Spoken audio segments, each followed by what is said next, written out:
Hello!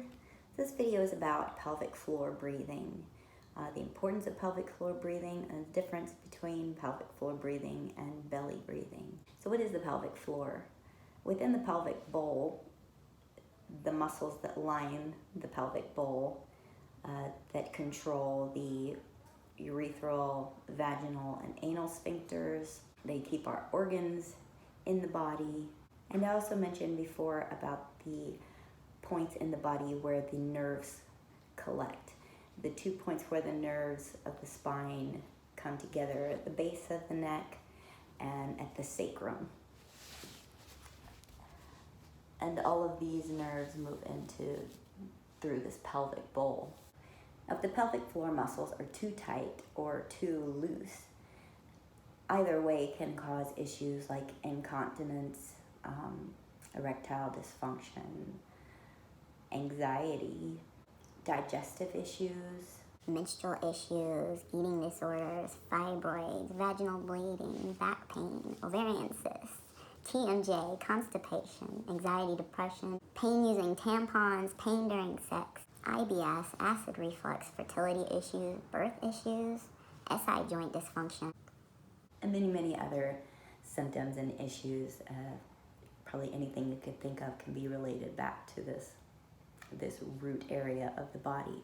So oftentimes in yoga we're taught to belly breathe, and this can be useful in some situations.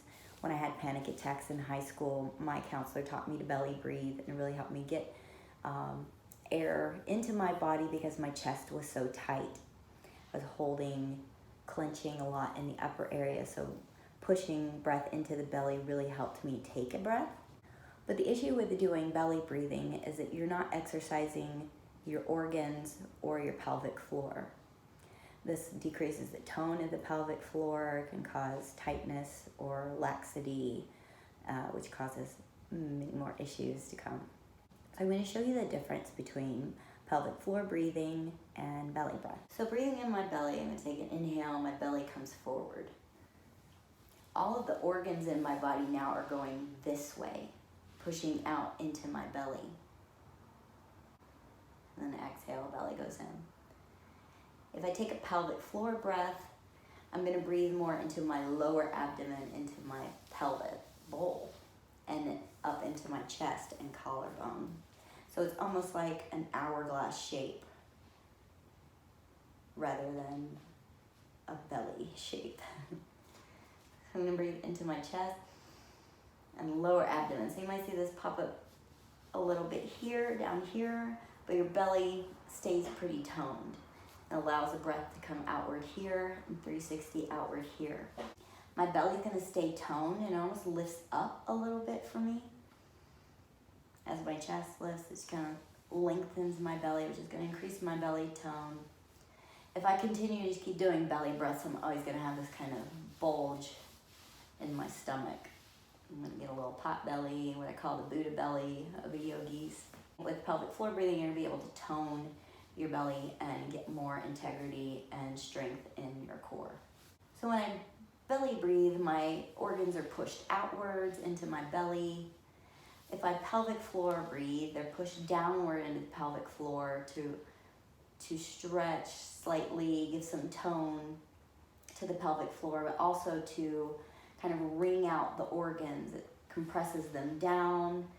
As you exhale, they lift back up, fill up with blood and oxygen. It's a great way to kind of keep them pumping along with the body. Finding the sensation of the pelvic floor can be hard if it's not something you've been trained on, or you have really tight muscles or really loose muscles. And I'm going to show you a simple way to feel what it feels like to pelvic breathe. So if you saw that hand towel from the last video, gonna roll it up. And you could sit on the floor, or you might want to sit up on a block or a blanket or a towel, as long as it's firm. Or you could sit on a stool, edge of a chair. We're just gonna take this and place it right here. Place it underneath us. So give a little bit of pressure. It doesn't need to be uncomfortable. It might be a little big. I'm gonna roll this a little bit. Place it back under. And I'm going to breathe and just try to push into the rag, just as with my breath, not with my muscles. Just allow the breath to fill up that space and just sense a pressure against the bulge of the rag. This will give you an idea where they are. And ideally, in a pelvic floor breathing, relax on the inhale, and on the exhale, you sort of, it's almost as if you wanted to pick that rag up and pick it up. The muscles in between the urethra and the anus, that perineum, that part you're going to feel lifting up on the exhale. Now, I used to breathe backwards until I learned pelvic floor breathing. I realized I was breathing backwards, and I was relaxing on my, pushing out, down into my pelvic floor on my exhale and pulling up on my breath, which is the opposite. And it took me a while to reverse this. I mean, months of just thinking about it, noticing when I'm doing it and stopping and, okay, let me reset this and breathe correctly. So what are some exercises that can help you do that when you notice it? How can I reset it to breathe correctly? So something pretty simple that you can do is just laying on the ground, your knees are gonna be bent, feet on the floor. And you're just gonna inhale, allow your pelvis to rock forward a little bit, fill up with the breath, exhale, just slowly let it rock back. You don't need to squeeze those muscles, just notice them at first on the exhale. Imagine them pulling up, because you don't want to overconstrict and contribute to the tightness if that's something you're already dealing with. So just feeling it out here. You can start to rock. Inhale forward, exhale back.